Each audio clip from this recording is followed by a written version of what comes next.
তো আমাদের আজকে হচ্ছে আপনাদের সাথে হচ্ছে 12-13তম ক্লাস, হয়তোবা 13তম ক্লাস, যেহেতু আমরা এখন আলোচনা করছি হচ্ছে আপনার সমন্বয় জাবেদাতে আমরা গত ক্লাসে যতটুকু আলোচনা করেছিলাম যে সমন্বয় জাবেদা কি, অথবা সমন্বয় জাবেদা কিভাবে এন্ট্রি দিতে হয়, এগুলা নিয়ে আমরা গত ক্লাসে আপনাদেরকে বলেছিলাম।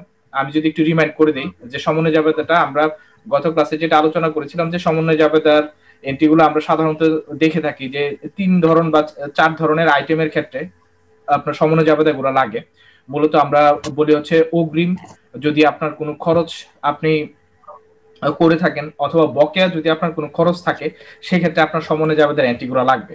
অথবা আপনার যদি এখানে আহ, অনার্জিত আয় থাকে, যদি আপনি আয় অগ্রিম পেয়ে ফেলেন, সেটার জন্য আপনার সমন্বয় জাবেদা দিতে হবে। অথবা আপনার দেখা গেল যেটা আমরা এই যে আয় যেটা হয়েছে, আহ, সেটার ভিতরে অনেক সময় দেখা যায় যে আয়ের কিছু অংশ আপনার বকেয়া আছে, আবার আবার কিছু অংশ আমরা পাই। তো বকেয়া আয় যদি হয়, এটার জন্য আমার সমন্বয় জাবেদা দিতে হয়। তো মূল কথা হচ্ছে সমন্বয় জাবেদা গুলার কারণই হচ্ছে যে আমার কিছু এন্ট্রি থাকবে যেটা আমার হিসাবের সমন্বয় থেকে বাদ পড়ে যায়, অথবা এই বছরের সাথে পরের বছরে অ্যাডজাস্টমেন্ট করতে হয়, বা এক মাসের সাথে আরেক মাসে আমার যে হিসাবের জেরগুলো সেগুলো নিয়ে যেতে হয়। তো সেই কারণে আমার সমন্বয় জাবেদাটা দেওয়ার প্রয়োজন পড়ে। তো সমন্বয়ের যে অর্থ, সেটা হচ্ছে যোগ বিয়োগ করা। আমরা এখানে রুলস বলেছিলাম আপনাদেরকে যে সমন্বয় জাবেদা করতে গেলে আপনারা ম্যাক্সিমাম ক্ষেত্রেই দেখবেন যে এখানে ক্যাশের কোনো কিছু নাই। আমরা সমন্বয় জাবেদার ক্ষেত্রে যে আইটেমগুলো পাবো, ম্যাক্সিমাম আইটেমই হচ্ছে, বা ম্যাক্সিমাম আমরা সমন্বয় জাবেদা গুলোই পাবো হচ্ছে যে এটা একটার সাথে আরেকটার অ্যাডজাস্টমেন্ট।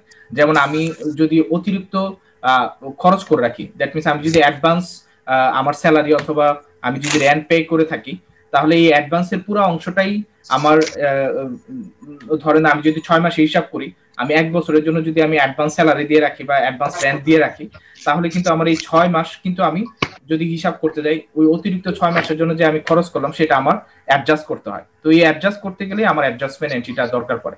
আবার আমি অনেক সময় অগ্রিম আয় পেয়ে ফেলতে পারি, যে আমার অনেকে আমাকে 1 বছরের জন্য পুরো সার্ভিসের জন্য, আমি যদি সার্ভিস প্রোভাইডার অর্গানাইজেশন হই, 1 বছরের জন্য পুরো সার্ভিস নেওয়ার জন্য আমার সাথে কন্ট্যাক্ট করে ফেলতে পারে। তো আমি পুরো 1 বছর তাকে সার্ভিস দিব, বিনিময়ে সে আমাকে 5,000 টাকা পে করলো। কিন্তু আমি দেখা গেল যে আমি হিসাব করতে বসছি, আমি 3 মাসের হিসাব করবো। তাহলে এই যে আমি যে তার কাছ থেকে অতিরিক্ত এই যে 1 বছরের পুরো টাকাটা পেলাম, তাহলে অতিরিক্ত 9 মাসের টাকাটা কিন্তু আমার এখানে বাদ দিয়ে দেখাতে হবে, যে আমার 3 মাসের আমি হিসাব করলে 3 মাসেরটা আমার ইনকাম, আর 3 মাসেরটা হচ্ছে অনার্জিত আয়, সেটা আমার দায় হিসাবে দেখাতে হবে।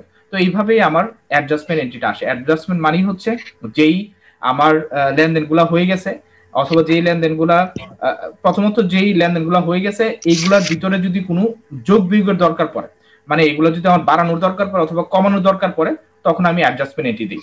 এটা হচ্ছে এক। আর দ্বিতীয় হচ্ছে যেই লেনদেনটা আমার পুরোপুরি আমি অন্তর্ভুক্ত করে নেই, আমার হিসাব থেকে বাদ পড়ে গেছে, সেই বাদ পড়া জিনিসটাকে আমার অন্তর্ভুক্ত করার জন্য বা আমার হিসাবে নিয়ে আসার জন্য আমি সমন্বয় জাবেদা দিই। অথবা আমার এখানে সম্পত্তির অনেক সময় দেখা যায় যে আপনার অবচয় ধার্য করতে হয়, অথবা আমার অনেক অ্যাসেট আছে যেগুলোর আমার দেখা যায় যে একটা কন্টিনিউয়াস প্রসেসিং আমাকে অবলোপন বা এখানে আমরা যেটা অবচয় বলি, তো এই জিনিসগুলো করে যেতে হয়। তো এটার জন্য দেখা যায় আমার সমন্বয় জাবেদা দিতে হয়। তো এই হচ্ছে সমন্বয় জাবেদা দেওয়ার মূল কারণ।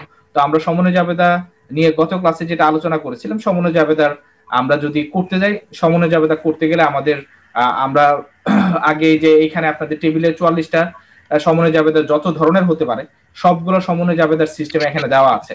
হ্যাঁ, আমি এটা আপনাদেরকে স্টাডি করতে বলছিলাম বাসায়, অনেকে স্টাডি করছে।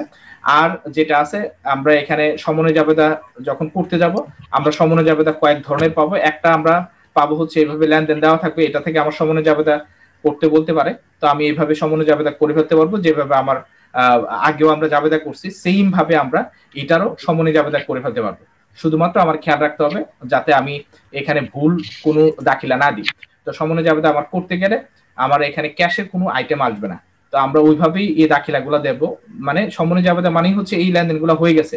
একটা হচ্ছে যে এই লেনদেনগুলো হয়ে গেছে, এটার সাথে আমি কম খরচ করছি অথবা বেশি খরচ করছি, অথবা বেশি আয় পাইছি অথবা আমার আয় অর্জিত হয় নাই, তো এটা আমি অ্যাডজাস্ট করব। অথবা আমার এই লেনদেনটা অন্তর্ভুক্ত হয় না, যেটা অন্তর্ভুক্ত হয় না বা বাদ পড়ে গেছে, এটা তো আমার কোনো ক্যাশ ট্রানজেকশন আসবে না। ঠিক আছে, এটা তো দেখা যাবে যে আমার বকেয়া জিনিসগুলোই আমার বাদ পড়ে যায়, বা বকেয়া জিনিস যেটা আমি ভুলে গেছি সেটাই আমার বকেয়া, তো সেটাই আমি এখানে অন্তর্ভুক্ত করি। তো সেই কারণেই আমরা হয় এইভাবে আমরা পাবো, অথবা আমরা টেবিল আকারও পেতে পারি, যে আমাদেরকে একটা টেবিল দেওয়া থাকবে। টেবিল বলতে আমরা এখানে রেয়ামিল বলবো, রেয়ামিলের আমার খতিয়ানের জের গুলা দেওয়া থাকবে, এবং সেটা ডেবিট ক্রেডিট করে দেওয়া থাকতে পারে। আচ্ছা, যে কোনো একজনের মাইক্রোফোনটা আপনার এখানে অন করা আছে, মাইক্রোফোনটা একটু মিউট করে রাখেন, ঠিক আছে? আপনার মাইক্রোফোন, হ্যাঁ, মাইক্রোফোনের শব্দটা আসতেছে, কারণ এটা রেকর্ড হচ্ছে, পরবর্তীতে কেউ শুনতে গেলেও তার বিরক্ত লাগবে। ঠিক আছে, থ্যাংক ইউ। তো এখানে আমার, এখানে দেখেন আমরা গত ক্লাসে বলেছি যে আমার যদি ট্রায়াল ব্যালেন্স থাকে, ট্রায়াল ব্যালেন্সের কিন্তু আমি এই যে আমার হিসাবের যে জেরগুলা, খতিয়ান হিসাব থেকে যে জেরগুলা আমি এখানে নিয়ে আসছি, এই জেরগুলা আমি পেয়ে যাব। তো এইটার সাথে আমার এই জেরগুলা কিন্তু অলরেডি আমার হিসাবে আমি অন্তর্ভুক্ত করছি। এইটার সাথে আমার যেই জিনিসগুলো অন্তর্ভুক্ত হয় নাই, এরকম কিছু বিষয় এই যে আমাদের নিচে এখানে আদার্স ডাটা হিসাবে দেওয়া থাকবে। তো এই আদার্স ডাটাতে এই যে 6টা আইটেম দেওয়া, 7টা আইটেম দেওয়া আছে, এই 7টা আইটেমই হচ্ছে আপনার সমন্বয় যাবে না, মানে এই আইটেমগুলো আপনার উপরের সাথে আপনার সমন্বয় করে নিতে হবে। উপরে যেটা আপনি করছেন, বা উপরে যেভাবে আমরা এই যে খতিয়ানের হিসাব থেকে এই যে এই জের গুলাইনে বসাইলাম, এইগুলা বসানোর পরে আমি দেখলাম যে আমার প্রতিষ্ঠানে এই জিনিসগুলো আমার হিসাবে এখনো অন্তর্ভুক্ত হয়নি। এই যে আদার ডাটাতে যে 7টা পয়েন্ট আছে এগুলো অন্তর্ভুক্ত হয়নি। তো এই বিষয়গুলো যেহেতু আমার অন্তর্ভুক্ত হয়নি, আমাকে এখন এই উপরের ডাটার সাথে এটা অ্যাডজাস্ট করে নিতে হবে। এই অ্যাডজাস্ট করে নেওয়াটাকে আমরা অ্যাডজাস্টমেন্ট এন্ট্রি বলি। তো এই দুই ভাবেই আমরা অ্যাডজাস্টমেন্ট এন্ট্রিটা পেতে পারি। হয় আমার ট্রায়াল ব্যালেন্স দেওয়া থাকবে, এর নিচে আমার এভাবে অ্যাডজাস্টমেন্ট এন্ট্রি করার জন্য 6টা বা 7টা অ্যাডজাস্টমেন্ট দেওয়া থাকবে, সেটা হইতে পারে। অথবা আমার সরাসরি উপরে যেটা আমরা দেখলাম যে আমার এখানে অ্যাডজাস্টমেন্ট এন্ট্রি করার জন্য সরাসরি আমার এখানে ট্রানজেকশন দেওয়া থাকবে, ওটাকে আমার অ্যাডজাস্টমেন্ট করা লাগবে। ঠিক আছে, তো আমরা আজকে একটা বা দুইটা অ্যাডজাস্টমেন্ট এন্ট্রি যেগুলো বাকি ছিল, আমরা গত ক্লাসে মনে হয় 3 পর্যন্ত বা 2 পর্যন্ত আপনাদের দেখিয়েছিলাম। গত ক্লাসে আপনাদের 2 না 3 পর্যন্ত দেখানো হয়েছিল অ্যাডজাস্টমেন্ট এন্ট্রি। স্যার 2 পর্যন্ত। আচ্ছা, 2 পর্যন্ত হলে আমরা 3 থেকে শুরু করি। ঠিক আছে, 3 নাম্বার যে অ্যাডজাস্টমেন্ট এন্ট্রিটা আছে, আমরা একটু বড় করে নিই।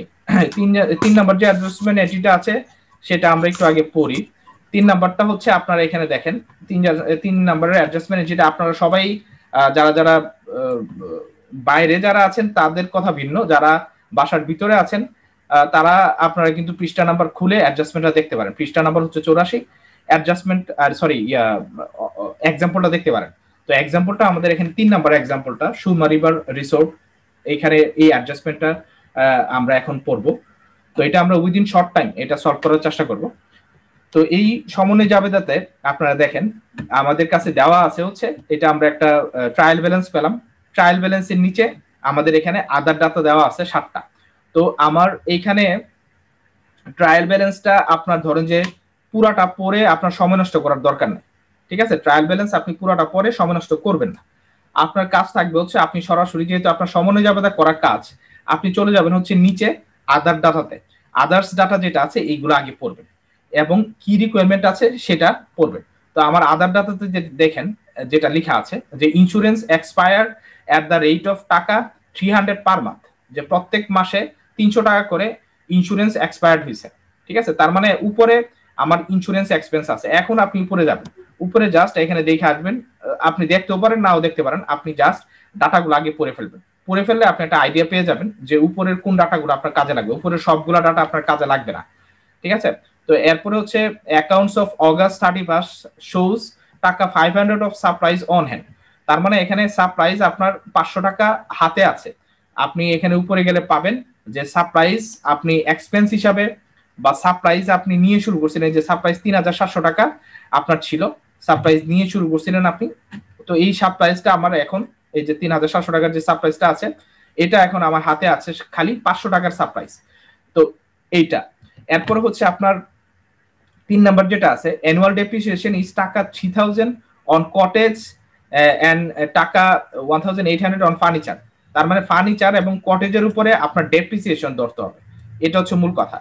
এবং ডেপ্রিসিয়েশন কত ধরতে হবে এটা বলে দিছে তারা, যে অ্যানুয়াল ডেপ্রিসিয়েশন হচ্ছে এই যে অ্যানুয়াল কথাটা লেখা আছে, অ্যানুয়াল ডেপ্রিসিয়েশন হচ্ছে ফার্নিচার এবং কটেজের উপরে 3000 আর ফার্নিচারের উপরে 1800। তো এটা উপরে না দেখলেও চলবে, কারণ এখানে ডেপ্রিসিয়েশনের পরিমাণটাও বলে দিছে। এরপরে হচ্ছে আপনার earn rent of taka 2000 was earned prior to August 31st। এখানে আর্ন রেন্ট, যেই রেন্ট ধরেন যে এটা আপনার ইনকাম, ঠিক আছে, আপনি আপনার প্রতিষ্ঠান বা আপনার যে কোনো একটা খালি স্পেস ছিল ওটা আপনি ভাড়া দিচ্ছেন, তো এই রেন্ট যেটা আছে earn rent taka 2000 was earned prior to August 31st। August 31st পর্যন্ত এটা আনই ছিল, মানে এই 2000 টাকা আপনি এখনো পান নাই।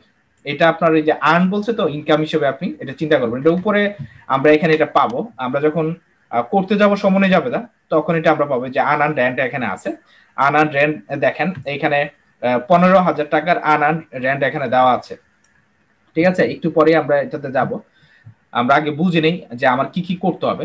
এরপর হচ্ছে salaries of taka 500 war unpaid at August 31st, যে আমার 500 টাকার স্যালারি আনপেইড আছে। Salaries of taka 500 war unpaid, যে আমার অগাস্টের 31 তারিখে স্যালারি এখনো 500 টাকা আনপেইড আছে, আমি স্যালারি পরিশোধ করিনি, তার মানে বকেয়া বেতন আছে আমার অগাস্টের 31 তারিখ পর্যন্ত আমার বকেয়া বেতন আছে 500 টাকা। তারপর হচ্ছে আপনার rent of taka 500 were due from tenant এত, মানে এখানে বাসিন্দা যারা আছে তাদেরও এখানে রেন্ট ডিউ আছে 500 টাকা, তার মানে এটা আপনার এখানে ইনকাম হিসাবে আমরা ধরবো, এটা আপনার আপনি পান নাই অগাস্টের 31 পর্যন্ত, এটা আপনি পান নাই, আপনার হাতে আসে নাই। তারপর হচ্ছে the mortgage interest rate is 10% পার ইয়ার, যে আপনার মর্টগেজ ইন্টারেস্ট যেটা আছে এটা হচ্ছে 10% পার ইয়ার, যে আপনি মর্টগেজ ইন্টারেস্ট বলতে আমরা এখানে বন্ধকি ঋণ বলি, বন্ধকি ঋণের সুদ হিসাবে আপনার প্রত্যেক বছরই 10% হারে আপনার এখানে দিতে হয়। The mortgage was taken out on August 1, অগাস্টের 1 তারিখে আপনি একটি বন্ধকি ঋণ নিয়েছেন, এই বন্ধকি ঋণটা সম্পর্কে উপরে বলা থাকবে, যেমন এখানে এই যে মর্টগেজ সম্পর্কে উপরে বলা আছে, এই যে মর্টগেজ, ঠিক আছে, এই যে বন্ধকি ঋণ, এই বন্ধকি ঋণ বা মর্টগেজ পেয়েবল এটা হচ্ছে আপনার 60,000 টাকা, এই 60,000 টাকা আপনি ঋণ নিছেন, এটা নিছেন হচ্ছে অগাস্টের 1 তারিখ, তো 60,000 টাকা আপনি অগাস্টের 1 তারিখ মর্টগেজ আপনি লোন নিছেন 60,000 টাকা অগাস্টের 1 তারিখ, তো এটা আপনি 10% পার ইয়ার 10% ইন্টারেস্টে নিয়েছেন, তো এই মর্টগেজ ইন্টারেস্টের উপরে আপনার সুদ দেওয়া লাগবে, ঠিক আছে, এটা হচ্ছে এখানে মূল কথা। তো এখন আসেন আমি 1 মাসের সুদ ধরবো নাকি 3 মাসের নাকি 6 মাসের, এটা আমার নিচে বলা থাকবে, তো আমি এই আইটেমগুলো আগে পড়ে ফেলবো। আমি প্রথমেই আমার এইখানে এই ডাটা সব পড়ার দরকার নাই, আমি প্রথমেই এখানে যদি উপরে হেডিংটা থাকে উপরে হেডিংটা পড়বো, যে এখানে কি বলতে যাচ্ছে, উপরে হেডিং এ অনেক সময় রিকোয়ারমেন্টের অনেক কিছু চলে আসে, 6 মাস 3 মাস বা 1 মাসের জন্য হিসাব করা হচ্ছে কিনা এটা উপরে বলা থাকে, তো এই কারণে আমি উপরের হেডিংটা আগে পড়বো, এই হেডিংটা পড়ার পরে আমি নিচে চলে আসবো আদার ডাটাতে, যদি এরকম টেবিল দেওয়া থাকে আর কি, আদার ডাটাতে এসে আমি সবগুলো ডাটা পড়লাম, পড়ার পর আমার মোটামুটি আইডিয়া আসছে যে 7টা আইটেম এখানে হিট করবে, উপরে এরকম 7টা আইটেম আমি যখন এই হিসাবগুলা আমি যখন সমন্বয় জাবেদা করতে যাব উপরের এই আইটেমগুলো আমি একটু দেখে নিব, যেমন মর্টগেজ ইন্টারেস্ট আমি ধার্য করতে গেলে অবশ্যই আমার মর্টগেজটা কত টাকা নিয়েছি সেটা আমার এখানে দেখতে হবে, তো এইভাবে আমি প্রত্যেকটা আইটেম আমি যখন সমন্বয় জাবেদা করব উপরে থেকে দেখে নিব। তো আমি করার আগে ফাইনালি আমার রিকোয়ারমেন্ট কি আছে সেটা একটু দেখবো, তো রিকোয়ারমেন্টটা এখানে লাস্টে দেওয়া আছে যে জার্নালাইজ দ্য অ্যাডজাস্টমেন্ট এন্ট্রিজ, এই উপরে অ্যাডজাস্টমেন্ট এন্ট্রিগুলোকে আপনার জার্নালাইজ করতে বলছে, মানে এইগুলাকে জাবেদাভুক্ত করতে বলছে on August 31st for 3 months period, 3 মাসের জন্য, ঠিক আছে, 3 মাসের পিরিয়ডের জন্য বলছে, জুন 1 টু অগাস্ট 31st, মানে জুনের 1 তারিখ থেকে অগাস্টের 31 তারিখ পর্যন্ত আপনার 3 মাসের জন্য এই যে উপরের যে সমন্বয় জাবেদাটা এই আদার ডাটাতে 7টা আছে, এই 7টা জাবেদা উপরের সাথে আপনার এই 3 মাসের জন্য সমন্বয় করতে বলছে, তার মানে আপনি হিসাবটা করতেছেন হচ্ছে 3 মাসের জন্য, এই উপরের যত ডাটা দেওয়া আছে 1 বছরের 2 বছরের বা আপনার 1 মাসের যেটাই দেওয়া থাক, উপরে যে ডাটা দেওয়া আছে এইটা আপনার 3 মাসের হিসাবে আপনার এখানে সমন্বয় করতে হবে, বা 3 মাসের ইফেক্টটা আপনার এখানে দেখাতে হবে, তার মানে আপনার এখানে হিসাবটা হবে 3 মাসের, তো সেই কারণে আমরা অ্যাডজাস্টমেন্ট এন্ট্রি করতে গেলে কত মাসের জন্য সেটা আমার রিকোয়ারমেন্টে দেওয়া আছে কিনা সেটা দেখে নিব খুব ভালোভাবে, 1 মাসের জন্য হইতে পারে, 3 মাসের জন্য হইতে পারে, 6 মাসের জন্য হইতে পারে, 1 বছরের জন্য হইতে পারে, ওই অনুযায়ী আমার সমন্বয় জাবেদাটা হবে, তো এখানে আমার সমন্বয় জাবেদাটা দিতে হবে 3 মাসের জন্য, এবং মাসটা শুরু হচ্ছে জুনের 1 তারিখ থেকে এবং শেষ হচ্ছে অগাস্টের 31 তারিখ, তো এই হচ্ছে মোটামুটি আমার সমন্বয় জাবেদার ডাটা যা দেওয়া আছে তা নিয়ে আমার একটা ব্রিফ আইডিয়া। এখন এই ব্রিফ আইডিয়া নিয়ে আমরা এখন সমন্বয় জাবেদাটা শুরু করব। যেমন insurance expired at the rate of টাকা 300 পার মান্থ। এখন প্রত্যেক মাসে 300 টাকা করে ইন্স্যুরেন্স এক্সপায়ার্ড হচ্ছে। তো এখানে আমি করতেছি হচ্ছে অ্যাডজাস্টমেন্ট এন্ট্রিটা 3 মাসের জন্য। তো এখানে প্রত্যেক মাসের জন্য যদি 300 টাকা করে এক্সপায়ার্ড হয়, তো 3 মাসের জন্য আমার এখানে ইন্স্যুরেন্স এক্সপায়ার্ড যেটা আছে 3 মাসের ইন্স্যুরেন্স এক্সপায়ারটা দেখাই দেব 900 টাকা। 300 গুণন 3 মাসে যেহেতু আমি করতেছি, তো 300 গুণন 3 আমার ইন্স্যুরেন্স এক্সপায়ার্ড হবে হচ্ছে 900 টাকা। তো আমার এখানে ইন্স্যুরেন্স কত টাকার আছে ভিতরে আমরা একটু দেখে নিই। তো এখানে দেখেন ইন্স্যুরেন্সটা দেওয়া আছে, যে ইন্স্যুরেন্স এক্সপেন্সটা আমরা ভিতরে যদি একটু দেখি, এই যে ইন্স্যুরেন্স এক্সপেন্স উপরে দেখেন আপনার এখানে দেওয়া আছে যে প্রিপেড ইন্স্যুরেন্স। এই যে প্রিপেড ইন্স্যুরেন্স আপনার এখানে দেওয়া আছে। প্রিপেড ইন্স্যুরেন্স হচ্ছে আপনার এখানে আমরা যদি ইয়া করি, এখানে প্রিপেড ইন্স্যুরেন্স হচ্ছে 3000 টাকা। ঠিক আছে, তো প্রিপেড ইন্স্যুরেন্সটা আপনার এখানে 3000 টাকা দেওয়া আছে। তো এই প্রিপেড ইন্স্যুরেন্সটা আপনার এক্সপায়ার্ড হচ্ছে আপনার 900 টাকা। তার মানে এখানে আপনি যদি প্রিপেড ইন্স্যুরেন্সটা হিসাব করতে যান, আমরা প্রিপেড ইন্স্যুরেন্সটা আমরা সরাসরি এখানে 3000 টাকা হচ্ছে আপনার প্রিপেড ইন্স্যুরেন্স ছিল। তো এই প্রিপেড ইন্স্যুরেন্সটা এই 3 মাসের হিসাবে আপনার খরচ হিসাবে দেখাই দিতে হবে। মানে এক্সপায়ার্ড হয়ে গেছে মানে হচ্ছে এটার প্রিপেড না, এটা আপনার অলরেডি এক্সপায়ার্ড হয়ে গেছে, বা এটার 3 মাস যেহেতু চলে গেছে, এটার আর কোনো ভ্যালু আপনার কাছে অবশিষ্ট নাই। এটার আপনার এখন প্রিপেড বা অ্যাডভান্স এক্সপেন্সটা আমরা সম্পদ হিসেবে ধরি, কিন্তু এটা যেহেতু এক্সপায়ার্ড হয়ে গেছে এখন এটা আপনার অ্যাসেট নাই, এটা আপনার এক্সপেন্স হিসেবে ক্যালকুলেশন হবে। ঠিক আছে, তো আমরা এই কারণেই প্রিপেড ইন্স্যুরেন্স যেহেতু 3 মাসেরটা এক্সপায়ার্ড হিসেবে আমরা দেখাবো, সেই কারণে এখানে ইন্স্যুরেন্স এক্সপেন্স হিসেবে আমরা 900 টাকা আমরা খরচ দেখালাম। আর যেহেতু এটা 3 মাসেরটা আমার কমে যাচ্ছে প্রিপেড ইন্স্যুরেন্স থেকে, তো সেই কারণে আমরা প্রিপেড ইন্স্যুরেন্স 300 গুণন 3 মানে 900 টাকা আমরা এখানে ক্রেডিট করে দিব। তো প্রিপেড ইন্স্যুরেন্স আমরা 900 টাকা যখন ক্রেডিট করে দিচ্ছি, এই যে আমার উপরে প্রিপেড ইন্স্যুরেন্স ছিল হচ্ছে 3000 টাকা। তো আমি যখন এই 3000 টাকা হচ্ছে প্রিপেড ইন্স্যুরেন্স ডেবিট, আমি যখন প্রিপেড ইন্স্যুরেন্সটা ক্রেডিট করে দিচ্ছি 900 টাকা দিয়ে, তখন আমার প্রিপেড ইন্স্যুরেন্স কিন্তু রয়ে গেছে হচ্ছে আরো 2100 টাকা। তার মানে এখানে আমরা প্রিপেড ইন্স্যুরেন্স 900 টাকা ক্রেডিট করে দিলেই আমার এখানে অ্যাডজাস্টমেন্টটা হয়ে গেল। তার মানে প্রিপেড ইন্স্যুরেন্স আমার 3000 টাকা ছিল, এই 3000 টাকার ভিতরে 3 মাসের প্রিপেড ইন্স্যুরেন্স আমার এক্সপায়ার্ড হয়ে গেছে। 3 মাসের কত টাকা আসে? 900 টাকা। তার মানে এখানে প্রিপেড ইন্স্যুরেন্স আছে হচ্ছে আপনার 3000 মাইনাস 900, তার মানে হচ্ছে 2100 টাকা প্রিপেড ইন্স্যুরেন্স আপনার কাছে আছে, বা প্রিপেড ইন্স্যুরেন্সটা অ্যাসেট হিসেবে আপনি দেখাতে পারবেন 2100 টাকা। আর 900 টাকা আপনার এক্সপায়ার্ড হয়ে গেছে, তার মানে 900 টাকা আপনার খরচ হয়ে গেছে। তো খরচ হয়ে গেলে ইন্স্যুরেন্স এক্সপেন্স হিসেবে আপনি 900 টাকা দেখাবেন। আর প্রিপেড ইন্স্যুরেন্স হিসেবে আপনি এটা যেহেতু চলে যাচ্ছে, প্রিপেড ইন্স্যুরেন্স আর থাকতেছে না, তো সেই কারণে প্রিপেড ইন্স্যুরেন্স হিসেবে আপনি 900 টাকা ক্রেডিট করে দিবেন, তাহলেই আপনার অ্যাডজাস্টমেন্ট এন্ট্রিটা হয়ে গেল। তো প্রথম অ্যাডজাস্টমেন্টটা আমার চলে গেল। দ্বিতীয় অ্যাডজাস্টমেন্ট যেটা আছে যে অ্যাকাউন্ট অন অগাস্ট 31 শোজ টাকা 500 অফ সাপ্লাইজ অন হ্যান্ড, যে আপনার অগাস্টের 31 তারিখ আপনার হাতে সাপ্লাইজ আছে হচ্ছে 500 টাকা। এই যে এখানে দেখেন সাপ্লাইজটা এই যে উপরেই আছে, এই যে সাপ্লাইজটা দেখা যাচ্ছে যে সাপ্লাইজটা 3700 টাকা। 3700 টাকার সাপ্লাইজ নিয়ে আপনি শুরু করেছিলেন। হ্যাঁ, 3700 টাকার সাপ্লাইজটা আপনার ট্রায়াল ব্যালেন্সে দেওয়া আছে, কিন্তু এই 3700 টাকার সাপ্লাইজটা আপনার অগাস্টের লাস্টে যায় আপনার এখন হয়ে গেছে শুধুমাত্র 500 টাকা। মানে সাপ্লাইজ আপনার এখানে খরচ হয়ে গেছে হচ্ছে 3200 টাকা, আর সাপ্লাইজ আপনার হাতে আছে হচ্ছে শুধুমাত্র 500 টাকা। এটা হচ্ছে মূল কথা। তার মানে এখানে আপনার সাপ্লাইজ এক্সপেন্স যেটা আছে, সাপ্লাইজ এক্সপেন্স হিসেবে আপনি দেখাই দিবেন হচ্ছে 3200 টাকা, যেহেতু এটা খরচ হয়ে গেছে। আর এখানে সাপ্লাইজটা ক্রেডিট করে দিবেন আপনি 3200 টাকা, যেহেতু আপনার হাতে সাপ্লাইজ আছে হচ্ছে 3700 মাইনাস আপনি যদি এখানে 3200 দেন, তাহলে হাতে আছে হচ্ছে আপনার 500 টাকা। তো সেই কারণেই আপনার অ্যাডজাস্টমেন্ট এন্ট্রিটাই আমরা এইভাবে দিব যে সাপ্লাইজটাকে ক্রেডিট করে দিলাম 3200 টাকা দিয়ে। তার মানে এখানে আমার হাতে থাকবে এখন সাপ্লাইজ 500 টাকা।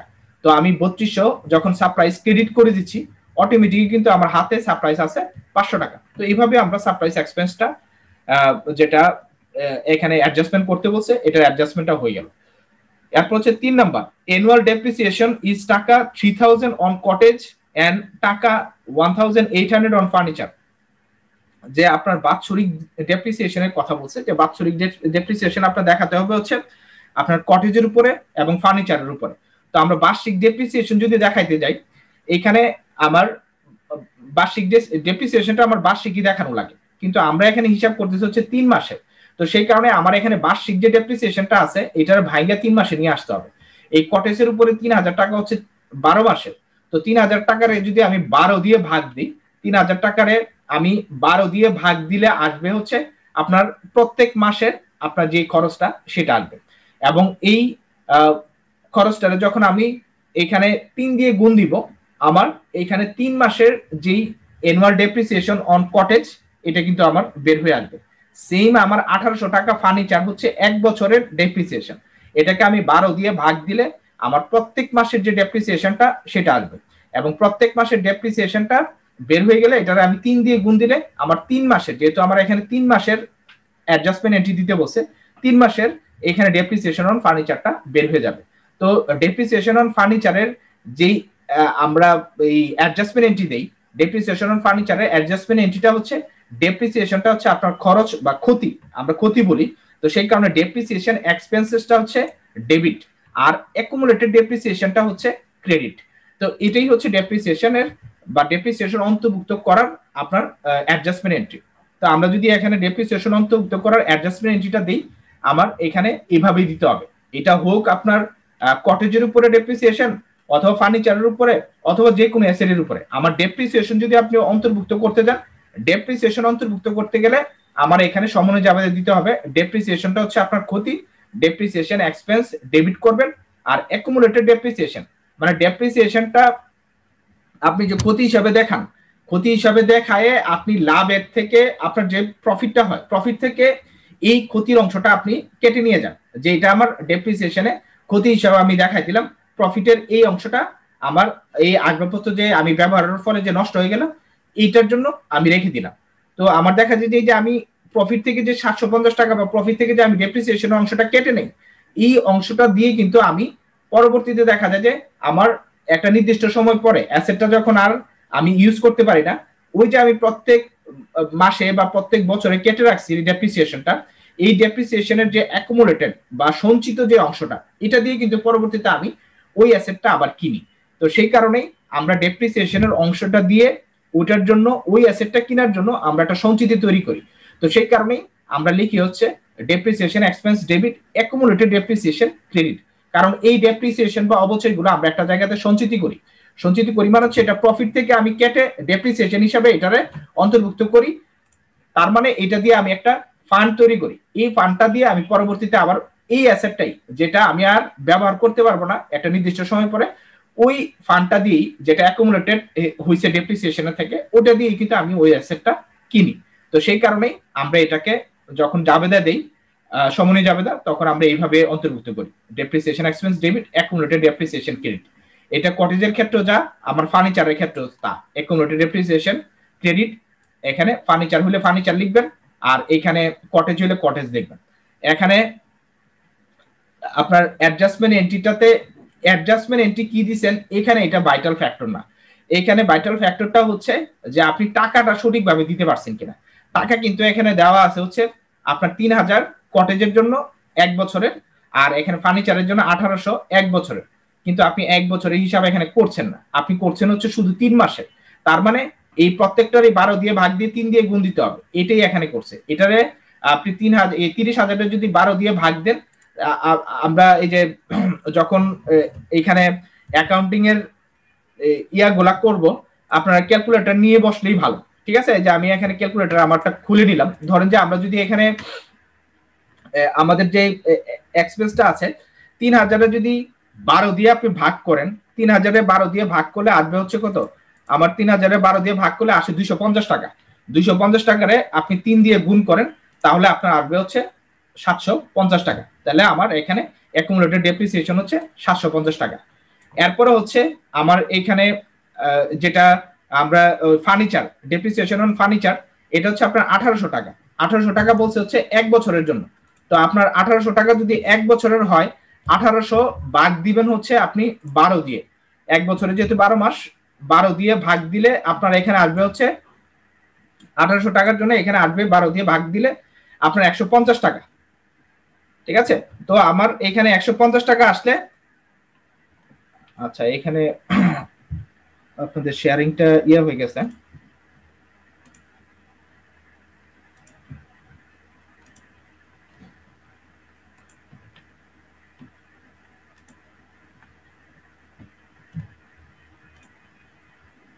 আপনাদের এই যে, আচ্ছা ঠিক আছে, এই যে এখন আবার আসছে নেটে আবার ওই দেখাচ্ছে 10 মিনিট আছে, এই কারণে এটা একটু সমস্যা করলো।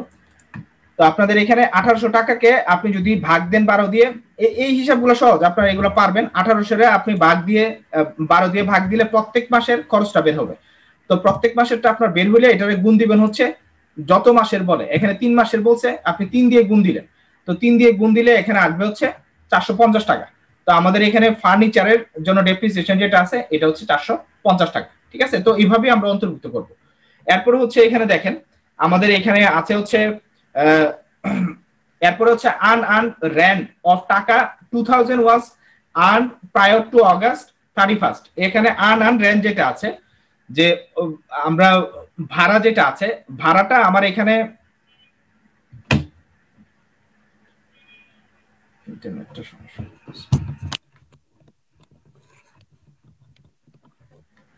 হ্যালো, আপনারা কি আমাকে শুনতে পাচ্ছেন?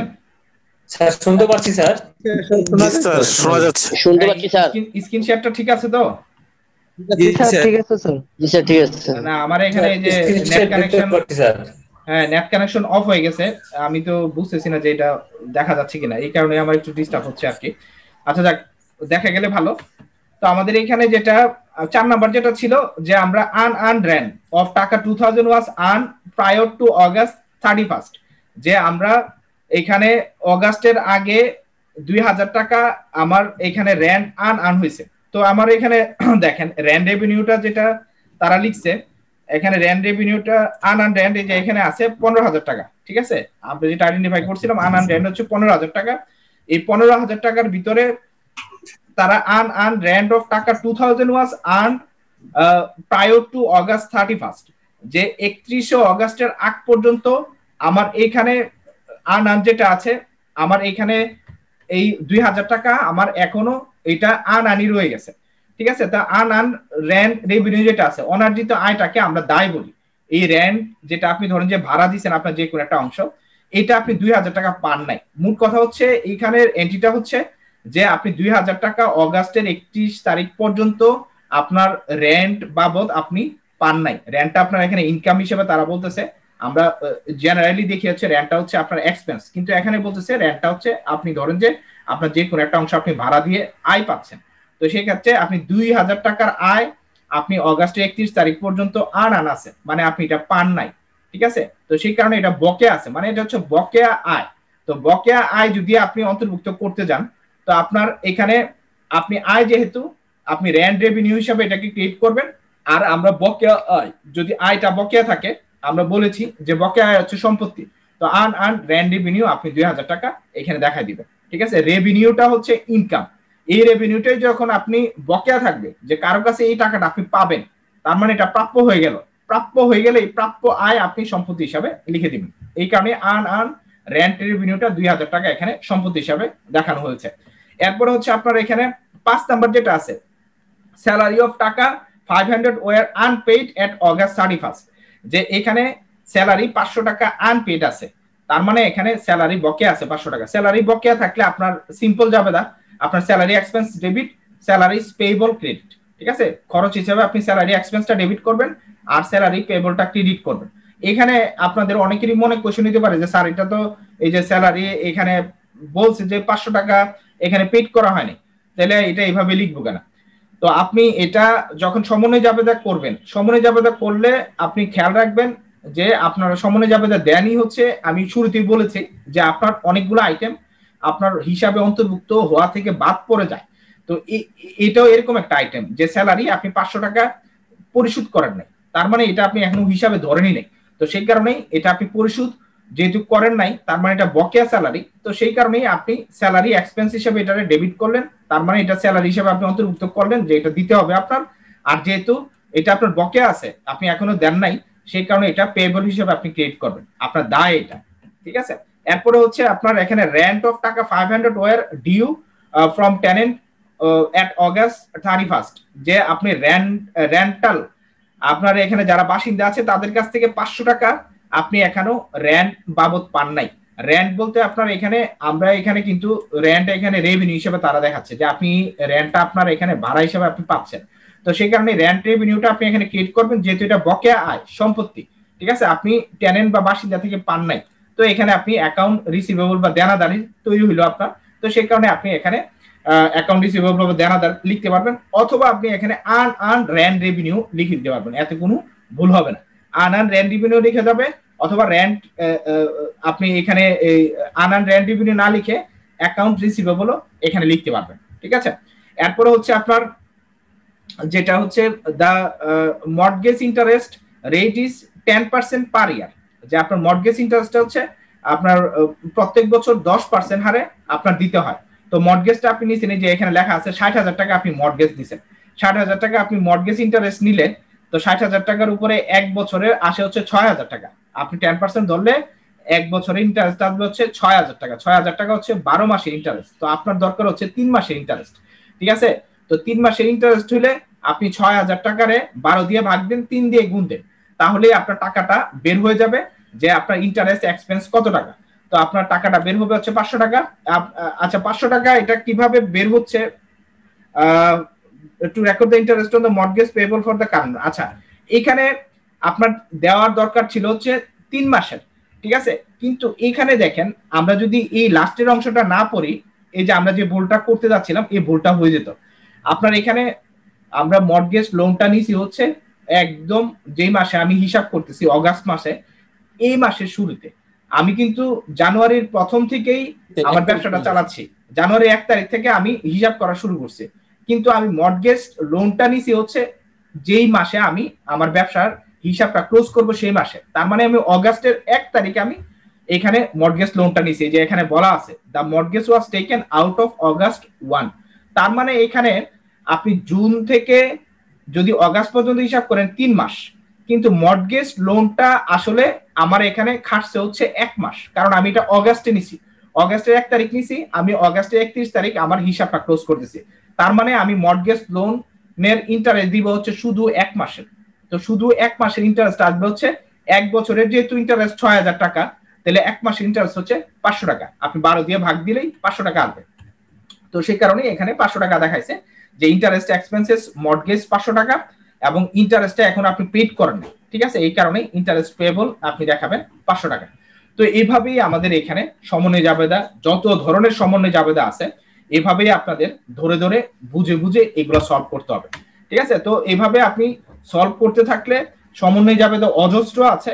তো সমন্বয় জাবেদা ক্লাস নিতে গেলে আপনার আরো 3-4টা ক্লাস নেওয়া যাবে। এই সমন্বয় জাবেদা আমরা করতে থাকবো, কোনো সমস্যা নেই। আমাদের অলরেডি ধরেন প্রায় 38 মিনিটের উপরে হয়ে গেছে, আর 1.5 মিনিটের মতো আছে, একটু পরে কেটে যাবে। তো আমরা এখানে সমন্বয় জাবেদা নিয়ে আমরা ধরেন যে ডিটেইলস আরো জানতে পারবো, আপনাদের এখানে জানার শেষ থাকবে না। আপনারা যেখানেই সমস্যা পাবেন সেখানেই সমন্বয় জাবেদাগুলো নিয়ে আপনারা বসবেন, নিজেরা না পারলে গ্রুপে ডিসকাশন করবেন, গ্রুপে না পারলে আমারে দিবেন, ঠিক আছে, আমি সমন্বয় জাবেদাগুলো সলিউশন করে দিব। এবং সমন্বয় জাবেদা সলিউশন আপনার সবসময় লাগবে। সমন্বয় জাবেদাটা আপনি যদি, আমরা একটু পরে যেটা করব 1 নাম্বার, সেটা হচ্ছে আমরা একটু পরে করব হচ্ছে ওয়ার্কশিটে আপনার সমন্বয় জাবেদাটা অবশ্যই লাগবে।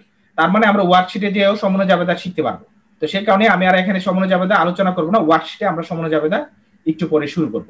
এটা একটু পরে কেটে যাবে, এই কারণে আমি আর শুরু করতেছি না। এরপরে হচ্ছে আপনারা কেটে গেলে আবার বের হয়ে লগ ইন করবেন, আমি এডমিট করে দিব আগের মতোই।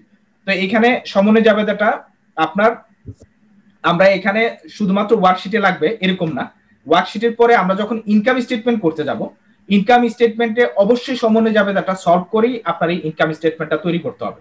তো এইভাবেই আপনার সমন্বয় জাবেদাগুলা আপনার সব সময় কাজে লাগবে। তো যেখানেই আপনি সমন্বয় জাবেদা পাবেন সেটা বোঝার চেষ্টা করবেন, সলভ করার চেষ্টা করবেন, এটা আপনার কাজে লাগবে, ঠিক আছে। তো আমরা ধরেন যে সমন্বয় জাবেদা এখন আর এটাতে শুরু করলাম না, এখনই কেটে যাবে, আপনারা আবার নতুন করে জয়েন করেন, ঠিক আছে, এটা এখনই কেটে যাবে। এর ভিতরে কারো যদি কোনো কিছু এখন বললো, হ্যাঁ হ্যাঁ, আরে আচ্ছা ঠিক আছে, আমি যে আপনারা মনে করেন না এই রেকর্ডটা কিন্তু অন ছিল না, এই যে রেকর্ডটা আমি অন করে দিলাম, ঠিক আছে। তো রেকর্ডটা রেকর্ডিং হচ্ছে তো না, রেকর্ডিং হলে কিন্তু আপনারা বুঝতে পারেন, আপনাদের এখানে কিন্তু লাল চিহ্নটা আসে। আসছে স্যার। আচ্ছা ঠিক আছে, তো আমরা এখন যেটাতে চলে যাব, আপনাদের মোস্ট ইম্পর্টেন্ট, যেটার জন্য অনেকেই ধরেন যে টেনশনে আছেন যে স্যার ক্লাস শেষ হয়ে গেল তো দেখা যাবে যে রেগুলার আপনারা আমাকে পাবেন না, হ্যাঁ, আবার নক করতেও কেমন লাগবে যে স্যারের ক্লাস শেষ, স্যার কিভাবে নক করি। তো সেই কারণেই দায়িত্ববোধ থেকেই আমি টেনে দেওয়ার চেষ্টা করতেছি, যেটা নিয়ে আপনাদের তো যে টেনশন বেশি সেটা হচ্ছে ওয়ার্কশিট। ঠিক আছে, এখন ওয়ার্কশিটটা নিয়ে আমরা আলোচনা শুরু করব। তো ওয়ার্কশিটটা আমরা এখানে সমন্বয় জাবেদাটা শেষ না করি ওয়ার্কশিট শুরু করে দিলাম, এতে আপনার ভয় পাওয়ার কিছু নাই। সমন্বয় জাবেদা আমরা ওয়ার্কশিটের ভিতরে শিখবো, সমন্বয় জাবেদা ওয়ার্কশিটের ভিতরে শিখবো। ঠিক আছে, একটু পরে বুঝে যাবেন যে স্যার এই কথা কেন বলছে। তো আপনারা খালি শুনতে থাকেন, আমি এই ধরেন যে ওয়ার্কশিটটা একটু বুঝায়ে আপনাদের সাথে আলোচনা করব বা আপনাদের সাথে একটু কথাবার্তা বলবো। তো এখানে ওয়ার্কশিট যেটা আছে, ওয়ার্কশিট আপনার এখানে ম্যান্ডেটরি, আমরা হিসাবের যেই আমরা যে চক্র, হিসাব চক্রে ম্যান্ডেটরি কোনো এখানে হিসাব চক্রের কোনো ধাপ না। ওয়ার্কশিটটাকে আমরা বলি হচ্ছে এখানে একটা খসড়া কাগজ। এই খসড়া কাগজে আমরা সাধারণত একটা বছর শেষে আমার বছর শেষে আমার এখানে আমার যেই ধরেন যে জাবেদা থেকে আমি ওই যে আমার খতিয়ানের জেরগুলা বের করে আমি এখানে রেয়া মিলে নেওয়ার পরে আমি এই খসড়া কাগজে একটা বছর পরে এই রেয়া মিলের ভিতরে যেই জেরগুলো আছে এবং এইগুলোর সাথে যেই জিনিসগুলো অন্তর্ভুক্ত হয় না, একটু আগে আমরা যেটা দেখলাম সমন্বয় জাবেদা, তো আমরা একটা বছর পরে একটা খসড়া কাগজে এই রেয়ামিল এবং রেয়ামিলের সাথে যে বিষয়গুলো অন্তর্ভুক্ত হয় না এই সমন্বয় জাবেদাগুলো অন্তর্ভুক্ত করে এটা থেকে আমরা ইনকাম স্টেটমেন্ট তৈরি করে আমার নির্দিষ্ট একটা বছর পরে আমার কত টাকা ইনকাম হইলো এবং আমার সম্পত্তি এবং দায়ের পরিমাণ কত টাকা, এটা যখন আমরা ইনকাম স্টেটমেন্টটা ফাইনাল করার আগেই, ধরেন যে আমরা ইনকাম স্টেটমেন্টটা ফাইনাল করার আগেই যখন আমরা একটা খসড়া কাগজে এটা আমরা ধরেন যে করে ফেলি, তখন এটাকে খসড়া কাগজে আমরা ইনকাম স্টেটমেন্ট করার আগে একটা রাফ বের করি যে আসলে আমার ইনকামটা এই বছর কত হতে যাচ্ছে, অনেকেরই আগ্রহ থাকে। তো এই কারণে এই ওয়ার্কশিটটা করা হয় আর কি। ওয়ার্কশিটটা এমনি ম্যান্ডেটরি কোনো পার্ট না। অনেকেই দেখা যায় যে যারা ম্যানেজার আছে অথবা যারা হিসাবের সাথে জড়িত আছে তারা এখানে ইনকাম ইয়ারটা শেষ হওয়ার পরে ধরেন যে একদম স্ট্রাকচার ওয়াইজ ইনকাম স্টেটমেন্ট না করে তারা এই ওয়ার্কশিটটা করে ফেলে। ওয়ার্কশিটটা করে তারা এই বছরে কত টাকা লাভ হয়েছে এটা তারা একটা খসড়া কাগজে আগে ভাগে বের করে ফেলে। তাহলে দেখা যায় যে তারা মোটামুটি ধরেন যে আজকেই আপনি হিসাব বন্ধ করছেন, আজকেই সবগুলা আপনি জেড টাইনা একটা খসড়া কাগজে আপনি চাইলে প্রতিষ্ঠানের ইনকাম কত এটা বের করে ফেলতে পারবেন, নিট ইনকামটা, এবং সেই নিট ইনকামের উপর বেসিস করে আপনার প্রতিষ্ঠানের অ্যাসেট এবং লাইবিলিটি কত সেটাও আপনি বের করে ফেলতে পারবেন এই ওয়ার্কশিট থেকে। ঠিক আছে, তো সেই কারণে আমরা এই ওয়ার্কশিটটাকে বলি হচ্ছে একটা খসড়া কাগজ, যেটা থেকে আমরা সমন্বয়ের জাবেদার সাথে আমরা রেয়ামিলটাকে একত্রিত করে সমন্বিত রেয়ামিল তৈরি করে সেই সমন্বিত রেয়ামিল থেকে আমরা বছর শেষে আমাদের কত টাকা ইনকাম হলো সেই ইনকামটা আমরা বের করি ইনকাম স্টেটমেন্টের মাধ্যমে, এবং আমার ব্যালেন্স শিটের মাধ্যমে আমার প্রতিষ্ঠানের অ্যাসেট এবং লাইবিলিটি কত টাকা হলো বছর শেষে সেটাও আমরা যেই খসড়া কাগজের মাধ্যমে বের করতে পারি সেই খসড়া কাগজটাকে আমরা বলি হচ্ছে ওয়ার্কশিট। তার মানে আপনি ওয়ার্কশিট শিখলে মোটামুটি কিন্তু আপনার যে লাস্টে আমরা যে করি যে ইনকাম স্টেটমেন্ট যেটা আপনাদের আছে, যেটা আপনাদের একটা চ্যাপ্টারই আছে ইনকাম স্টেটমেন্ট, এটাও কিন্তু আপনি মোটামুটি একটা আইডিয়া পেয়ে পারবেন। মানে ওয়ার্কশিট করলে আপনার লাভ হচ্ছে আপনি অ্যাডজাস্টমেন্টও শিখতে পারবেন, আবার এখানে ইনকাম স্টেটমেন্টটা কিভাবে করা লাগবে এটাও কিন্তু আমরা এই ওয়ার্কশিটের মাধ্যমে জেনে যাব। তো সেই কারণে আমি বলছিলাম যে ওয়ার্কশিটটা আপনার এমনিতে কোনো ম্যান্ডেটরি পার্ট না, কিন্তু এই ওয়ার্কশিটটা করলে আপনি এই দুইটা জিনিস শিখে যাবেন অথবা দুইটা দিক থেকে বেনিফিটেড হবে। আপনি সমন্বয় জাবেদাও শিখে ফেলবেন, আবার এখানে আপনি ইনকাম স্টেটমেন্ট কিভাবে তৈরি করা লাগে এটাও আপনি এখানে শিখে যাবেন। ঠিক আছে, তো আমরা আসেন ওয়ার্কশিট। এই ওয়ার্কশিটের আইডিয়া হচ্ছে এটাই মোটামুটি। আমরা যদি ওয়ার্কশিটের সংজ্ঞাতে যাই, ওয়ার্কশিটের সংজ্ঞাতে আপনি অনেক কিছুই পাবেন, তবে এখানে যেটা বলে যে কার্যপত্র হচ্ছে বহুঘর বিশিষ্ট ছক। আচ্ছা, কারো আপনার এখানে মাইকটা আনমিউট করা আছে সেটা মিউট করে নেন।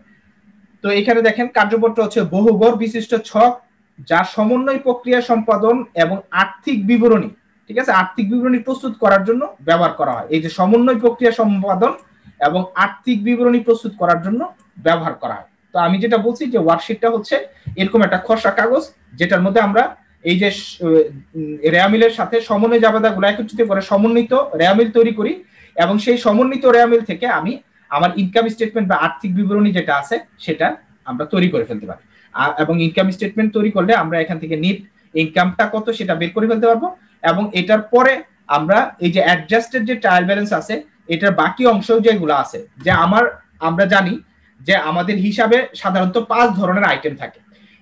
আমরা প্রথমে বলেছি হচ্ছে আমার অ্যাসেট থাকে অথবা আমার এখানে এক্সপেন্স থাকে, এই দুইটা বাদে এই ডেবিট সাইড, এই দুইটা বাদে আমার ক্রেডিট সাইডে থাকে হচ্ছে 3টা আইটেম।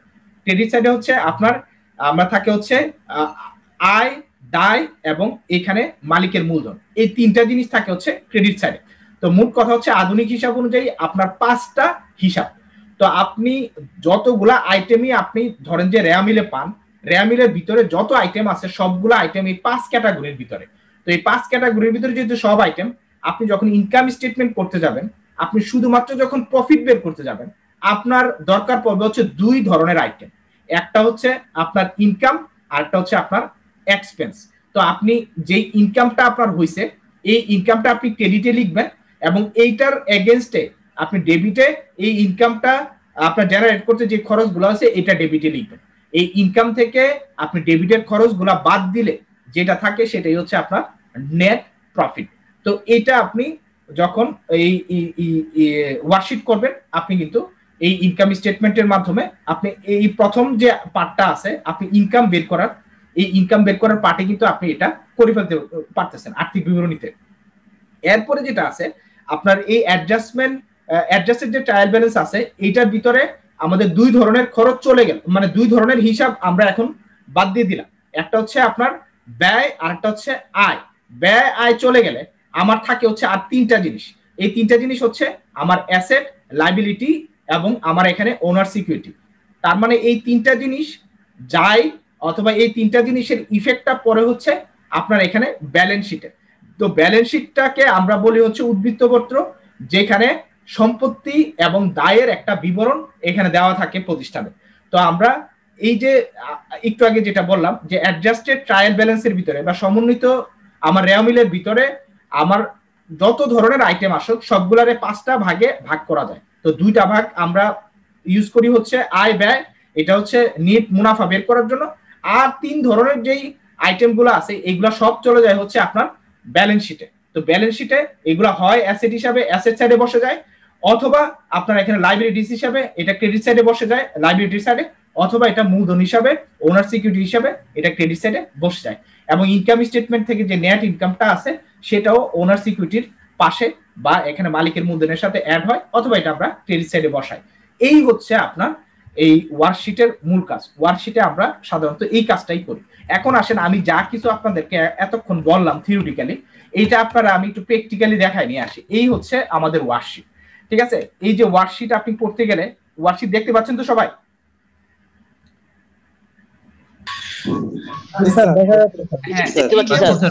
এই যে আপনাদের হচ্ছে ওয়ার্কশিট, যেটা নিয়ে আপনারা অনেক টেনশনে আছেন, এটা হচ্ছে আপনাদের ওয়ার্কশিট, ঠিক আছে? এই ওয়ার্কশিটে আপনি পাবেন হচ্ছে একটা ট্রায়াল ব্যালেন্স, এই যে রেয়ামিল পাবেন। রেয়ামিলটা কি? রেয়ামিলটা হচ্ছে কিছুই না, জাবেদা থেকে যে খতিয়ান গুলো আমরা করছি, খতিয়ানের যে জ্যাপটা এইটারে আমরা ডেবিট ক্রেডিট বসাইলেই এইটা তৈরি হয়ে যায় হচ্ছে আপনার ট্রায়াল ব্যালেন্স বা রেয়ামিল। এই যে ট্রায়াল ব্যালেন্স বা রেয়ামিলটা এখানে আছে, এই যে অ্যাকাউন্টস টাইটেল দিয়ে আপনার দেখেন এই যে ক্যাশ ডেবিট, অথবা আপনার এখানে অ্যাকাউন্টস পেয়েবল 4000 টাকা ক্রেডিট, এটাই হচ্ছে আপনার একটা রেয়ামিল দেওয়া থাকবে। এই রেয়ামিলের সাথে নিচে আপনার কিছু অ্যাডজাস্টমেন্ট এন্ট্রি দেওয়া থাকবে। ওই অ্যাডজাস্টমেন্ট এন্ট্রি গুলাকে আপনি সমন্বয় করে ধরেন যে এরকম কিছু অ্যাডজাস্টমেন্ট এন্ট্রি আপনার দেওয়া থাকবে।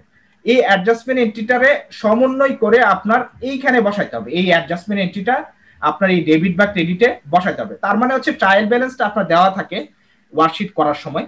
এই ওয়ার্কশিট করার সময় ট্রায়াল ব্যালেন্সের নিচে আপনার এই অ্যাডজাস্টমেন্ট এন্ট্রিগুলো দেওয়া থাকে। মানে এই অ্যাডজাস্টমেন্ট এন্ট্রিগুলো দেওয়ার মূল কারণ হচ্ছে এটা ট্রায়াল ব্যালেন্সের ভিতরে নাই। এই আইটেমগুলো ট্রায়াল ব্যালেন্স করার সময় আমার ছিল না বা অন্তর্ভুক্ত হয় নাই। তো সেই কারণে আমরা এই ট্রায়াল ব্যালেন্সের সাথে ওই অ্যাডজাস্টমেন্ট এন্ট্রিগুলো এখানে যোগ বা বিয়োগ করব। এটাই হচ্ছে অ্যাডজাস্টমেন্টের কলামটার কাজ। ডেবিট হলে ডেবিটে যোগ হবে, ক্রেডিট হলে আমি ক্রেডিটে বসাই দিব। এই ডেবিট ক্রেডিটে বসানোর পরে ধরেন যে আমার ডেবিট ক্রেডিটে যখন আমি আইটেমগুলো বসাই ফেললাম, ডেবিট ক্রেডিটে অ্যাডজাস্টমেন্ট আইটেমগুলো বসানো হয়ে গেলে আমার এই ট্রায়াল ব্যালেন্সের সাথে এই অ্যাডজাস্টমেন্ট এন্ট্রিটা আমি যোগ করব। ধরেন যে এই অ্যাডজাস্টমেন্ট এন্ট্রিতে যদি ক্যাশ যদি আমার অ্যাডজাস্টমেন্টে যদি 500 টাকা বাড়ে, তা আমার এই 500 টাকা আমি এই ট্রায়াল ব্যালেন্সের 10,000 টাকার সাথে ক্যাশ যোগ করে এই অ্যাডজাস্টেড ট্রায়াল ব্যালেন্সের ডেবিট সাইডে এই 10,500 টাকা এখানে নিয়ে আসবো। আবার যদি আমার এখানে র্যান্ড পেইড 2,000 টাকা, আমার এখানে র্যান্ড যদি আরো আমি 500 টাকা ধরেন যে আমার আনপেড থাকে, তো র্যান্ড এখানে আরো 500 টাকা বাড়বে। তো এখানে ধরেন যে র্যান্ড 500 টাকা যদি বাড়ে, 2,000 এর সাথে অ্যাডজাস্টমেন্ট আরো 500 টাকা বাড়বে, ডেবিট করলাম আমি। তো বাইরা টোটাল আমার অ্যাডজাস্টমেন্ট বা অ্যাডজাস্টেড ট্রায়াল ব্যালেন্সে আসবে হচ্ছে ধরেন যে 2,500 টাকা আপনার র্যান্ড পেইড হিসাবে আসবে। তো এই অ্যাডজাস্টেড ট্রায়াল ব্যালেন্সটা আমরা করি হচ্ছে এই ট্রায়াল ব্যালেন্সের সাথে অ্যাডজাস্টমেন্টটা যোগ বিয়োগ করলে আমার অ্যাডজাস্টেড ট্রায়াল ব্যালেন্সটা বের হয়। অ্যাডজাস্টেড ট্রায়াল ব্যালেন্সটা যদি আপনি ওয়ার্কশিটে করে ফেলতে পারেন, এরপরে আপনার আর ওয়ার্কশিটে কোনো টেনশন নাই, আপনার আর কোনো ঝামেলাই করা লাগবে না, আপনি বাকি সব জিনিস আপনি পারবেন। কারণ বাকি সব জিনিস আপনি অ্যাডজাস্টেড ট্রায়াল ব্যালেন্স থেকে আপনি আর সামনে তাকাবেনই না।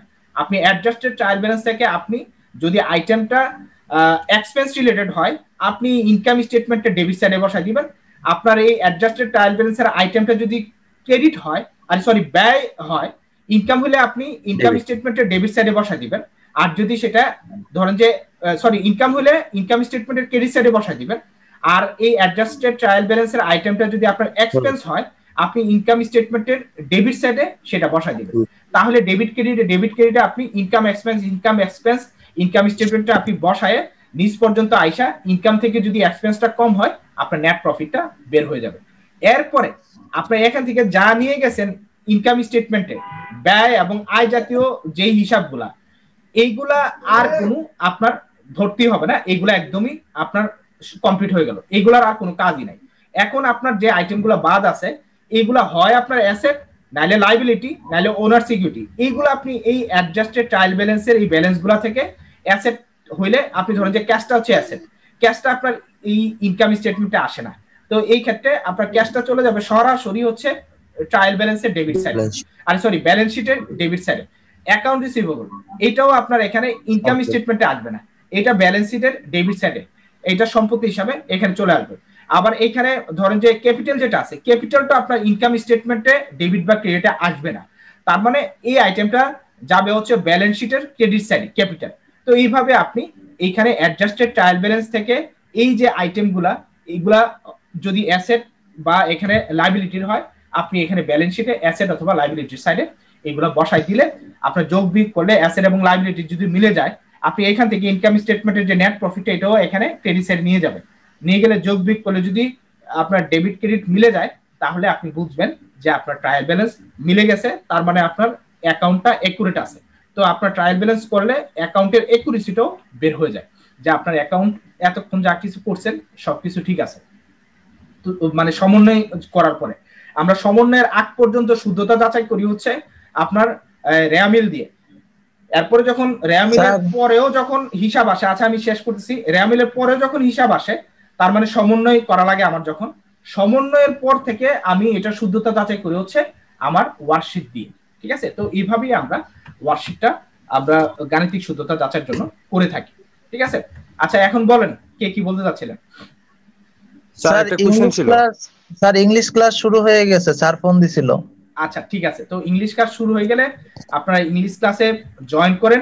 তো আমরা ধরেন যে অ্যাডজাস্টেড ট্রায়াল ব্যালেন্সটা আমি এই কারণে আপনাদের সাথে কথাবার্তা কম বললাম, অ্যাডজাস্টেড ট্রায়াল ব্যালেন্সটা পর্যন্ত আপনাদেরকে ট্রেনে দেখাই দিলাম। আপনারা একটু বাসার মধ্যে দেখে নিলে এটা আপনাদের ক্লিয়ার হয়ে যাবে।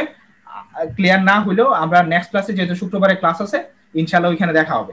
তো আপনারা ওয়ার্কশিট একটু বাসায় করতে থাকবেন, ঠিক আছে। তো আমি ছেড়ে দেই নাকি? জি স্যার।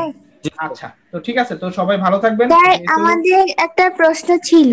আচ্ছা আচ্ছা বলেন, যারা এখানে চলে যেতে যাচ্ছেন চলে যান। অ্যাসাইনমেন্ট নিয়ে, আচ্ছা অ্যাসাইনমেন্ট নিয়ে আপনার এবারে ধরেন যে আপনার প্রশ্ন থাকবে অ্যাসাইনমেন্ট নিয়ে। আচ্ছা বলেন স্যার। ওখানে অ্যাসাইনমেন্ট একে ওখানে একটা প্রশ্ন আছে যে উল্লেখিত বাক্যটিতে ঘটনা, আর্থিক ঘটনা, লিপিবদ্ধকরণ, ফলাফল তৈরি, সংশ্লিষ্ট ব্যবহারকারী, গুণগত তথ্য ইত্যাদি শব্দগুলোর দ্বারা কি বোঝানো হয়েছে? তো এটা প্রযোজ্য ক্ষেত্রে উদাহরণ সহ বিশদভাবে ব্যাখ্যা করুন। স্যার এখানে কি লিখবো? এইখানে আপনি আমরা যখন একদম ক্লাস শুরু করি দ্বিতীয় বা তৃতীয় লেকচারে কিন্তু আমরা ঘটনা কি অথবা আমরা ঘটনাটা দুই ভাগে ভাগ করছি, যে একটা হচ্ছে আর্থিক ঘটনা আর একটা হচ্ছে অনার্থিক ঘটনা। যেগুলো অনার্থিক ঘটনা সেগুলো লেনদেন নয়, সেগুলো শুধু ঘটনা। যেগুলো আর্থিক ঘটনা, যেটা অর্থের অঙ্ক পরিমাপ করা যায় এবং প্রতিষ্ঠানে আর্থিক অবস্থার পরিবর্তন ঘটায়, সেটা ঘটনা। এবং সেটা আমরা এক্সাম্পল দিয়ে দিছি। ধরেন যে আপনি প্রতিষ্ঠানে একজন ম্যানেজার নিয়োগ করলেন এবং ম্যানেজার আজকে হচ্ছে ধরেন যে জানুয়ারির 1 তারিখ, ম্যানেজার আপনার প্রতিষ্ঠানে কাজ শুরু করবে হচ্ছে মার্চের 3 তারিখ থেকে, আর মার্চের 1 তারিখ থেকে। ঠিক আছে, মার্চের 1 তারিখ থেকে আপনার ম্যানেজার আপনার প্রতিষ্ঠানে বেতনভুক্ত কর্মচারী হিসাবে কাজ শুরু করবে। আপনি ম্যানেজার নিয়োগ দিচ্ছেন জানুয়ারির 1 তারিখ। তো এটা আপনার ঘটনা কিনা, তো এটা এক্সাম্পল হিসেবে আপনি লিখবেন যে সরি এটা লেনদেন কিনা, এটা এক্সাম্পল হিসেবে আপনি লিখবেন যে এটা হচ্ছে আপনার ঘটনা, এটা লেনদেন না, কারণ এটা আর্থিক অবস্থার পরিবর্তন ঘটায় না। তো এইভাবে আপনি ঘটনা কি লেনদেন কি এগুলো আমরা ক্লাসে আলোচনা করেছি, এভাবেই আপনি এক্সাম্পল দিয়ে দিয়ে লিখবেন। ঠিক আছে, আপনি বেতন পরিশোধ করছেন জানুয়ারি মাসের জন্য, এটা আপনার লেনদেন। ঠিক আছে, তো এগুলো আপনার খুব সহজ জিনিস, আপনি সবই পারবেন। এগুলা একটু দেখেন, বই লেখা আছে। হ্যাঁ হ্যাঁ বলেন স্যার। ওই যে অ্যাসাইনমেন্টের যে কথাটা, আচ্ছা ঠিক আছে আমি অ্যাসাইনমেন্টের কথাটা একটু বলে নেই স্যার। অ্যাসাইনমেন্টের যে উদ্দীপকটা আছে ওটা হচ্ছে 1.1 আছে, পৃষ্ঠা 3 এটা একটা উল্লেখ করা আছে আর কি, সংজ্ঞা দেয়া আছে। ওখান থেকে যদি আমরা দেখি তাহলে হচ্ছে চিহ্নিতকরণ, লিপিবদ্ধকরণ আর অবহিতকরণ ওইটা আসে সংজ্ঞা অনুযায়ী। যদি আর যদি প্রশ্ন মানে যে প্রশ্নটা দেয়া আছে ওটা যদি মানে ইয়ে করি তাহলে হচ্ছে প্রশ্নটা আসে ঘটনা মানে দ্বিতীয় অধ্যায়ে। তো সেক্ষেত্রে আমরা কোনটা দিব? এখানে আপনি চিহ্নিতকরণ, লিপিবদ্ধকরণ। হ্যাঁ, তো লিপিবদ্ধকরণ মানেই হচ্ছে আপনার জাবেদাভুক্তিকরণ। ঠিক আছে, এটা কোনো অধ্যায়ে আপনার রাখার দরকার নাই। আপনার যেটা যে জায়গা থেকে আপনার রিকোয়ারমেন্ট ফুলফিল করতেছে ওই জায়গা থেকে লিখে দিবেন, এক্সাম্পল সহ লিখে দিবেন। ঠিক আছে, এটা ধরেন যে কোন জায়গা থেকে দিবেন এটা দরকার নাই, আপনার প্রয়োজন হলে আপনি অন্য বইও রাখতে পারেন। কিন্তু জিনিসটা হচ্ছে আপনার এখানে বলতেছে যে আপনি ঘটনা কি লেনদেন কি এগুলা আপনি বলেন, ব্যাখ্যা করেন এবং সেটা একটা উদাহরণ সহ বুঝাই দেন, এই হচ্ছে কথা। হ্যাঁ বলেন স্যার। স্যার এই যে ওয়ার্কশিট নিয়েছে, ওয়ার্কশিটের কোশ্চেনে যদি কোনো কিছু না বলা থাকে তাহলে স্যার আমরা কোন গড়া মানে কোন পদ্ধতিতে করব? এখানে তো স্যার 3টা পদ্ধতি আছে, একটা 8 গড়া, একটা 10 গড়া, একটা 12 গড়া। হ্যাঁ হ্যাঁ আচ্ছা, ভালো কথা বলছেন। ওয়ার্কশিট আপনি সব সময় হচ্ছে 10 গড়া করবেন। ঠিক আছে, ওয়ার্কশিটটা আপনার কোনো কিছু বলা না থাকলেও ওয়ার্কশিট হচ্ছে এটাই। আপনার এখানে ওয়ার্কশিটটা আমরা ম্যাক্সিমামই 10 গড়া পেয়ে থাকি। তো 10 গড়া ওয়ার্কশিটের ভিতরে আপনার এই যে ট্রায়াল ব্যালেন্স হচ্ছে 2টা গড়, অ্যাডজাস্টেডে 2টা গড়, অ্যাডজাস্টমেন্ট ট্রায়াল ব্যালেন্সে হচ্ছে 2টা গড়, এবং এই যে ইনকাম স্টেটমেন্টে 2টা, ব্যালেন্স শিটে 2টা, এই হচ্ছে টোটাল 10টা গড়। ঠিক আছে, এটাই হচ্ছে 10 গড়া আপনার এখানে ওয়ার্কশিট। তো ওয়ার্কশিট করতে গেলে আপনি এই 10 গড়াটাই আপনার স্ট্যান্ডার্ড এটাই থাকবে। 8 গড়া মানে হচ্ছে আপনার বলতেছে যে আপনি অ্যাডজাস্টমেন্ট এন্ট্রিটা না দেখায়, অ্যাডজাস্টমেন্টটা এন্ট্রিটা আপনি এখানে না লিখে সরাসরি অ্যাডজাস্টেড ট্রায়াল ব্যালেন্স করে ফেলতে পারবেন, ওটা হচ্ছে 8 গড়া। মানে যেটা বলা থাকবে স্যার, যদি কোনো কিছু না বলা থাকে তাহলে 10 গড়া করব আমরা। 10 গড়া হচ্ছে স্ট্যান্ডার্ড, নাইলে 10 গড়া ছাড়া আপনি করতে গেলে আপনার ভুল হওয়ার সম্ভাবনা থাকে। আপনি যদি অ্যাডজাস্টেডটা ওমিটেড রাখেন, অ্যাডজাস্টমেন্টটা আপনি পাশে পাশে লিখে রাখলে আপনার এটার সাথে এটার সমন্বয় করা যায়, ট্রায়াল ব্যালেন্সের সাথে অ্যাডজাস্টমেন্টটা সমন্বয় করে যোগ বা বিয়োগ হলে এটা আপনি এই অ্যাডজাস্টেড ট্রায়াল ব্যালেন্সে ডান দিকে আইনা বসান। এখন যদি এটা না থাকে, ওমিটেড রাখেন 8 গড়া করতে গেলে, এটা আপনার মনে রাখতে হবে, লেখা লেখা মনে রাখতে হবে, এবং এটা এখানে আইনা অ্যাডজাস্টেড ট্রায়াল ব্যালেন্সে আপনার বসাইতে হবে। তো সেই কারণে আপনার সবসময় যদি বলা না থাকে তাও আপনি 10 গড়াই করবেন। জি স্যার, থ্যাংক ইউ স্যার। আচ্ছা ঠিক আছে, তো অ্যাডজাস্টমেন্টটা একটু দেখেন, সবাই ইনশাআল্লাহ ক্লিয়ার হয়ে যাবে। আমরা নেক্সট ক্লাসে আরো ধরেন যে ওয়ার্কশিটটা যেহেতু আজকে একটু ধাক্কা দিয়ে শুরু করে দিলাম, নেক্সট ক্লাসে ইনশাআল্লাহ আমরা ওয়ার্কশিট নিয়ে বিস্তারিত একটা অঙ্ক করাইলেই আমার আশা যে আপনারা একটা অঙ্ক যদি করেন ওয়ার্কশিটের আমার কাছে তাহলে আপনারা বুঝে যাবেন, ক্লিয়ার হয়ে যাবে। হ্যাঁ একটা করলেই আপনার ক্লিয়ার হয়ে যাবে। নেক্সট ক্লাসে শুক্রবার আপনার ক্লিয়ার হয়ে যাবে। আপনি ডিটেইলস পড়তে থাকেন, ওয়ার্কশিট নিয়ে যা যা আজকে বলছি আপনি ডিটেইলস পড়তে থাকেন, ইনশাআল্লাহ শুক্রবারে সব ক্লিয়ার হয়ে যাবে। ঠিক আছে, তো ঠিক আছে আজকে ক্লাস এখানে শেষ করি, সবাই ভালো থাকবেন, খোদা হাফেজ। আল্লাহ হাফেজ স্যার, আসসালামু আলাইকুম।